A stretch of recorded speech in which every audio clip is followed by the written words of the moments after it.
Agahan, almusal, or breakfast. So today, I just finished my breakfast with my friends. Ito yung friends ko. Dr. Journey Joyce and Rika, my love. So, nandito kami ngayon sa Flying Fish Boutique Hostel. Thank you so much sa aming accommodation na very accommodating. And yung breakfast ko ngayon is, of course, as always, coffee black plain. So, this is iced Americano na natunaw na. And nilagyan ko pa ng additional water because as much as I love coffee, hindi ko rin kaya yung sobrang pait. So, I have to take it diluted form. So, thank you to Food Panda, no, for the free delivery. So, and we also ordered a breakfast plate. Kanina, merong bacon yan dito. Wala na ngayon. Meron pang natirang egg. Pero, yung pancakes, nandito pa rin. Intact. Okay? I actually tried. Kasi sobrang tagal ko na rin hindi nakatikim ng pancake. I just tried a bit. And I realized na mas gusto ko na yung low carb pancake than regular high carb pancake. Yung high carb pancake pala, masarap lang if you have syrup and butter. Nandito yung syrup. So, hindi namin ginalaw. But I ate butter together with bacon and egg.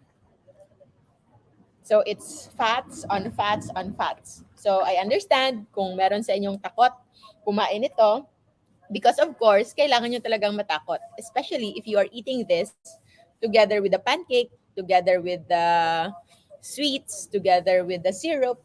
But if you actually just eat the proteins and fats, the good ones coming from egg, coming from butter, even nasa caution list natin yung bacon. But I think this bacon is not honey cured kasi hindi siya matamis. So it's good. You will actually not be afraid of consuming those because fats from the food and from our body can just be burned as energy. Magagamit siya as energy as long as there's no insulin na nagsaspike nito. Because the moment that insulin is there, your body will start a fat storing process. So, kung ano mang taba na kinakain ninyo, it will not be used as energy and it will just be stored as fats. In addition to that, akala nyo yun lang yung kinain ko? Yung leftover namin sa aming cheese board yesterday. So, I also ate cheese and pati yung leftover na pork chop, pinatulan ko pa. So, yan na lang yung natitira. And also, we have 85% dark chocolate technique on how to savor chocolate. If you will eat it, 'di ba, if hindi ka sanay sa matamis, kapag kumain ka ng hindi ka sanay sa dark chocolate, kapag kumain ka ng 70, 75, 85, 95%, it's gonna be very bitter, mapait. But if you actually eat it together with another bitter, like say for example, coffee, you will eat a little and then wag niyo muna lunukin. Before niyo siya lunukin, that's the time you drink your coffee. And then you imagine na yung kinain yung chocolate will be like parang the sweetener or the sugar. When you do that,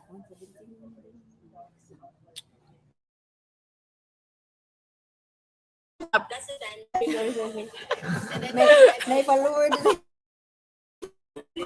Pero pa nag-feedback. So, yan. You try to eat that.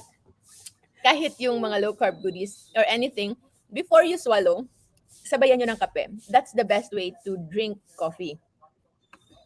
Even sa mga naka-high carb, for those people na sanay uminom ng coffee na with sweeteners, with creams, of course, it's enjoyable. Pero alam nyo ba na real coffee drinkers like sa Europe, Italy, hindi sila nag-aasukal talaga. Pinoy lang yung grabe yung fondness when it comes to sweet coffee. Tea time, coffee time, they are usually paired up with dessert, with sweets, because they should be paired para ma-neutralize yung pait ng kape and ng sweets when it comes to dessert. And so, since naka-low carb tayo, we can actually maximize enjoying the coffee and not getting involved with sugar spike, with blood sugar increase or insulin increase by eating just a little dark chocolate. So, sobrang liit lang. Dark chocolate, you wait until it melts in your mouth. Okay? Kung wala kayong dark chocolate, ano ba? Avocado, berries. Some berries, you will feel it's sour. Pero actually, if you pair it with something bitter, lalabas yung tamis. It's the contrast that will give the flavor and will emphasize yung mga subtle taste na hindi na natin iniisip. So, with that, sobrang sarap. But did you remember before na kapag umiinom kayo ng kape, like say for example, you were eating something sweet and then yung kape nyo may sugar na, the moment you take your coffee, it's actually gonna taste bland or bitter because nagko-compete yung sugar. Yung tamis ng isa, nagko-compete sa tamis ng isa. But if you are going to take it with it as pure bitter coffee, and then you pair it up with something very, very mildly sweet. So this one is 85% dark chocolate. So para sa general public, ito ay mapait na. But if you pair it up with coffee, you will actually see and savor the very, very mild sweet taste at hindi ka na kailangan mag-crave pa ng sobra-sobra. So, as a reminder, chocolates and processed foods like the bacon and the cheeses and the dairies are part of our caution list. May nagtanong kanina, bakit daw wala sa safe list yung margarine? Kasi low carb naman, zero sugar, zero carbohydrates, zero calorie coming from carbohydrates. It's because margarine is made from toxic oils. These are not made from natural oils. Between margarine and butter, choose butter. Butter is from whole milk. It's natural and it's good. Yung problem lang, they are still under our caution list, our dairies, because they can be inflammatory. Not everyone will respond to them, but for those who needs healing, yung elimination protocol when it comes to food will include dairies. Para sa mga nagka-carnivore, cheese and dairies can be okay. Pero, you have to be mindful yung effect niyan. So, for the last, ano na ba ngayon? 27, happy birthday to Sir Enrique, Jazzy Torres' dad, and also to my good friend, Nikki Cole, Mary Nikki Cole. Ano nga apelido ni Cole ngayon? Married na siya eh. Dabuet. Si Mrs. Nikki Cole, Mary Nikki Cole D. And hello po sa akong tita na mama ni Nikki, si Mami Marites. Marites, di ba? Marisa. Nakalimutan ko. Tita, ayaw kalagot na ako ha. Love mantika. So, good morning. And of course, to my brother, Coach Alvin, it's also his birthday. So, first time last night, nagkita yung ka-birthday na two of my closest ones in my life. So, ano na nga yung pinag-uusapan natin? When it comes to dairies, these are in our caution list. So, I've been traveling away from home for already 24 days. So, November 3 ako umalis ng bahay. Babalik pa rin naman ako. Uuwi pa ako. So, for the last 24 days, I'm generally 98% low carb.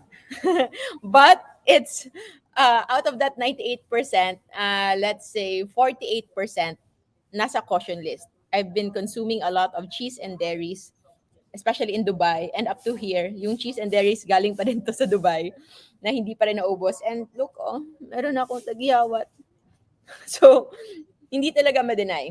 It's the inflammation coming from cheese and dairies. That's why it should be in our caution list. But say, for example, for those of you who still need more healing, especially for those with tumors and cancers or problems with reproduction, female problems, breast tumors, PCOS sa mga lalaki, prostate problems, then all the more. At saka sa mga lalaking merong gynecomastia, yung lumalaki yung boobs na parang girl, So those are indications that you are consuming probably a lot more estrogen than you need.